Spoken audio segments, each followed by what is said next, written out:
परमेश्वर के धन्य नाम की महिमा हो और एक नया दिन प्रभु ने हमें दिया कि हम आज का विश्राम दिन में प्रवेश करने पाया और हम सब आज उनकी उपस्थिति में उपस्थित होकर उनकी आराधना करने पाया। मैं हृदय से प्रभु को धन्यवाद देते हुए आज और एक शुभ दिन की कामना हम करते हुए अपने सभी श्रोतागणों के लिए उपस्थित होने पाया, मैं आभारी हूँ। और आज का सार्थक जीवन का 46वें भाग में हम प्रवेश करेंगे और आज का सार्थक जीवन का 46वें भाग में हम कहने सुनने के दो शब्द, ये हमारा टॉपिक है और हम इसी विषय को लेकर आगे बढ़ेंगे। So today in the 46th part of meaningful life we present two words of say and hear। एकमात्र मसीही मिशनरी सेवाओं की निंदा करना कोई भी प्रयास अनुचित है। यदि प्रत्येक भारतीय यह समझ सके कि सभी धर्मों के लक्ष्य रहे हैं और जिसके अंतर्गत धर्मांतरण भी आता है, जो आज भी चल रहा है। जिस समय अंग्रेजों ने भारत छोड़ा था उस समय भी हमारे भारत देश में लगभग 10 लाख मसीही थे। इस प्रकार से मसीहत भी उतनी ही प्राचीन पूर्वी व स्वदेशी है जितना कि हमारे भारत देश के अन्य धर्म या मत हैं। मसीही लोग ख्रिस्ट के आज्ञा वो उनके मिशन के प्रति समर्पित हैं। प्रत्येक मसीही को प्रभु यीशु मसीह की गवाही का और उनके प्रेम संदेश को पहुंचाने को प्रेरित करती है। यह मिशन अनिवार्य रूप से मानव जाति की सेवा है। प्रायः मिशनरियों और मसीहियों पर यह दोष लगाया जाता है कि वे आदेश भक्त होते हैं और वे यहाँ की संस्कृति को दूषित कर रहे हैं और यह कि उनके समाज सेवा का उद्देश्य धर्म परिवर्तन है। Any attempt to criticize exclusively Christian missionary service is unjust. If every Indian could understand that all religions have had missionary objectives, including conversion which continue even today, there would be greater clarity. When we British left India, then were about 10 lakhs Christian in country. Thus, Christianity in India is just as ancient, Eastern and indigenous any other faith found here. Christians are devoted to the commands and mission of Christ. Every Christianity is inspired to bear witness to Jesus and to share his message of love with others. This mission is in essence a service to humanity. Christians are often accused of being unpatriotic, of corrupting the native culture, and of using their social service as a means for religious conversion. Rigveda सबसे पुरातन Bible के पुराने नियम का समकालीन है और लगभग 1500 वर्ष पूर्व इसकी रचना हुई थी। पवित्र बाइबल के प्रथम 5 पुस्तक जो मूसा के व्यवस्था के नाम से जानी जाती है, प्रदेशगामी इस्राएली प्रजा के द्वारा लिखी गई है और ऋग्वेद भी एक अन्य प्रदेशी यात्री संभवतः मैक्स मुलर के द्वारा रचा गया, क्योंकि ऋग्वेद और भारतीय धर्म ग्रंथों का प्रचार प्रसार मैक्स मुलर नामक व्यक्ति ने ही किया था। मेरी आशा है कि पिछले सारे अवरोध शीघ्र ही टूट जाएंगे, पर्दा उठेगा और मेरे देश विद्वान देशवासी के लिए एक दैहिक छलावा नहीं रह जाएगा, क्योंकि वे अपने तारनहार से मिलेंगे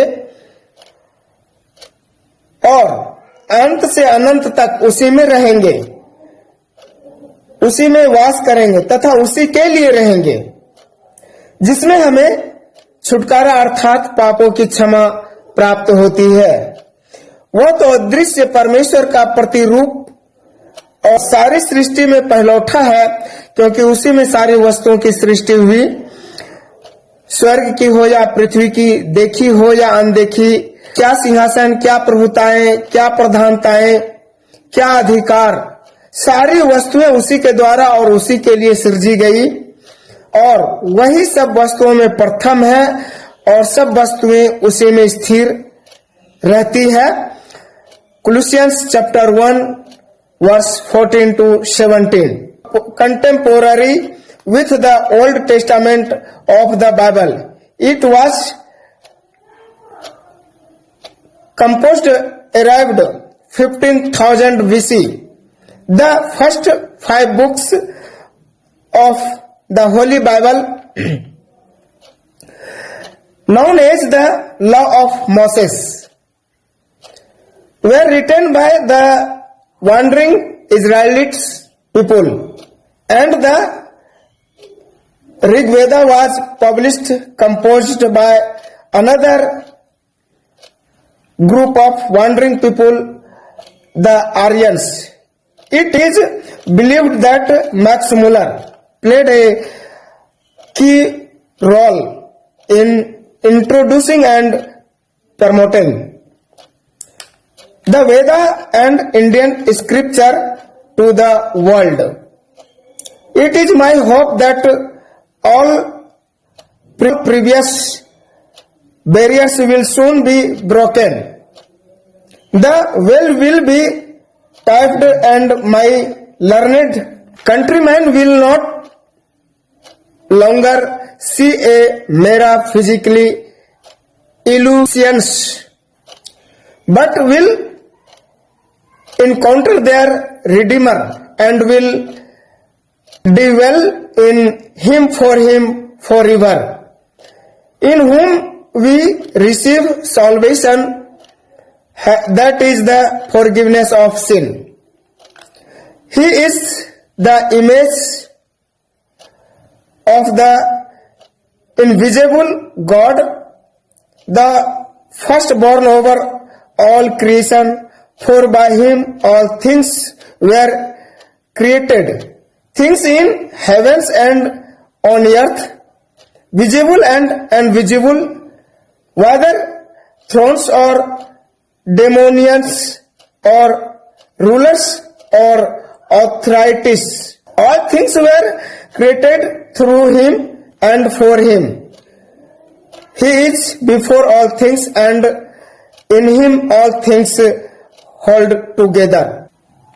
हाँ, आत्मचिंतन की प्रसरक पीड़ा के अंत में गुरु पद से कर सुशोभित इस धरा को यह भूमि ही सिखाए सर्व जगत को क्या है सत्य जीवन मार्ग मसीह के संग में। At the end of the labour pains of self contemplation this stream adorned with the honor of the Guru's seat shall be the one through which this very long teaches the whole world.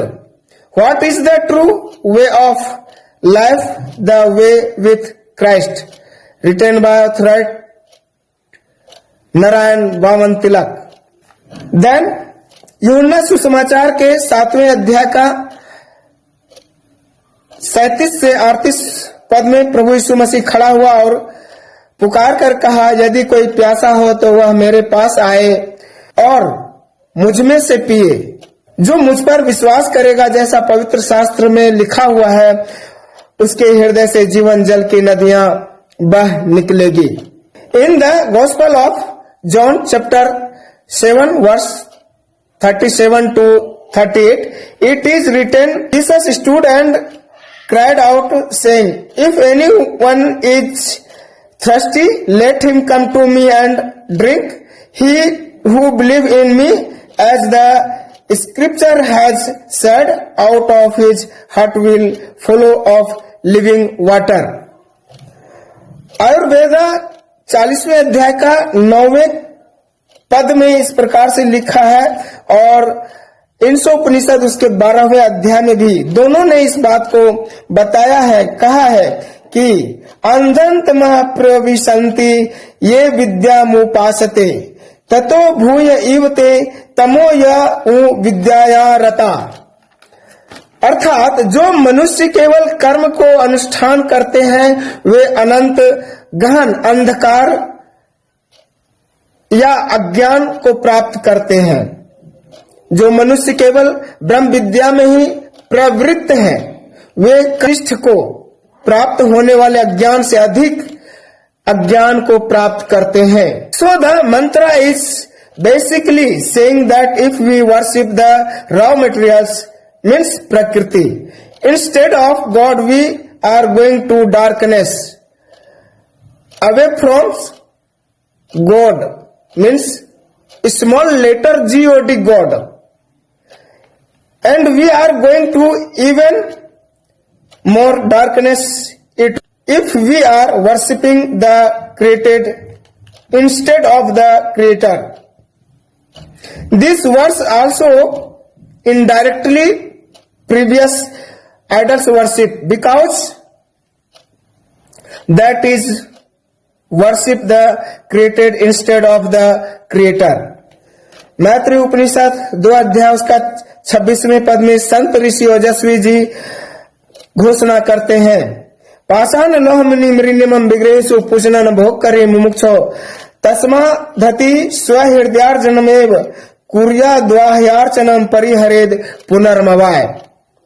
अर्थात पत्थर, सोना अथवा मिट्टी के द्वारा निर्मित बनाई गई मूर्तियों का पूजा करने वाले व्यक्ति, मोक्ष की इच्छा रखने वाले मनुष्य को वह पुनर्जन्म भोग प्राप्त कराने वाली होती है। ऐसे पुनर्जन्म से बचने हेतु तो मनुष्य या सन्यासियों को चाहिए कि वे अपने अंतरात्मा में परमेश्वर का भजन करे। That is the worship of idols made of stone, gold or clay lids. A person who desires salvation to experience rebirth, therefore to be free from such rebirth, a person, whether a householder or a renunciate, should renounce external forms of worship and instead worship the supreme God within the heart. अदृश्य परमेश्वर अपने वचन मसीह के द्वारा जगत पर प्रकाशित हुआ। The invisible God is revealed to the world through His word Christ. वागम व ब्रह्म शब्दाक्षर परम ब्रह्म। वचन परमेश्वर है, शब्द ही अविनाशी परमेश्वर है। The word is God, the word is self is the eternal and imperishable God. Brihadaranyaka Upanishad उसका एक पहले भाग का 3 खंड में उसका 21वें वचन में इस बात को लिखा गया है। और तथा परमेश्वर का वचन पवित्र शास्त्र बाइबल में भी यूहन्ना 1 अध्याय उसका 3 पद में, कुलुसियों 1 अध्याय उसका 16 से 17 पद तक में, 4 अध्याय का 1 से 2 पद में, यशायाह 53 अध्याय 9 पद में और यशायाह 7 अध्याय का 14 पद में हम इन तमाम बातों को वहाँ पर देख सकते हैं। ना मुझे चैन मिला है न मिलेगा, सफर अधूरा है अधूरा ही रहेगा, क्या वजह आसे गुनाह से शिफा पाता नहीं, जबकि है लाखों मुवालिज पर मर्ज जाता नहीं, अच्छे अच्छे पारसा देखे गुनाह में मुब्तिला, जीते जी आदम गुनाह से मखलसी पाता नहीं। nature. Neither have I found peace, nor I will ever find it. My journey is incomplete, and it shall remain incomplete. What is the reason that I find no cure for my sin? Through their thousands of healers at the ailment never lives. I have seen even the pious fell into sin. For as long as man lives, he never become free from his sin. But then Jesus said, John chapter 15, verse 16 to 19, क्योंकि परमेश्वर ने जगत से ऐसा प्रेम रखा कि उसने अपना इकलौता पुत्र दे दिया, ताकि जो कोई उस पर विश्वास करे वह नाश न हो परंतु अनंत जीवन पाए. For God solved the world that he gave his one and only son, that not perish but have eternal life.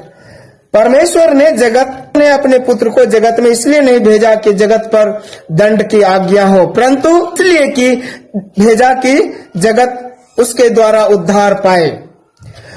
For God did not send the Son into the world in order to condemn the world, but the order to save the world through him.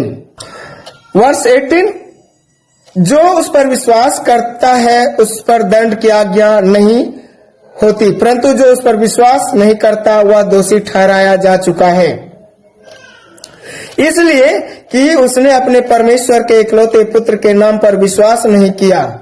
वर्ष 19, और दंड की आज्ञा का कारण यह है कि ज्योति जगत में आई और मनुष्यों ने अंधकार को ज्योति से अधिक प्रिय जाना, क्योंकि उनके काम बुरे थे.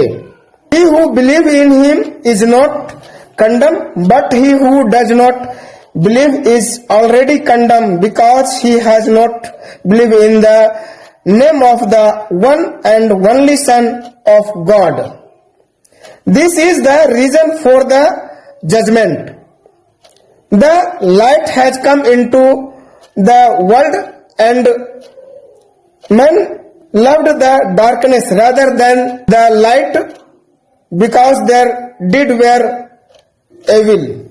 Since this video should not be too long, I will conclude this topic here.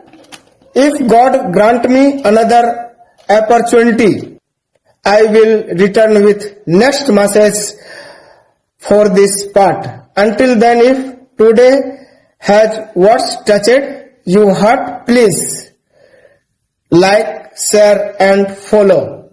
Thank you. May God bless you all. Praise the Lord. Jai Masih.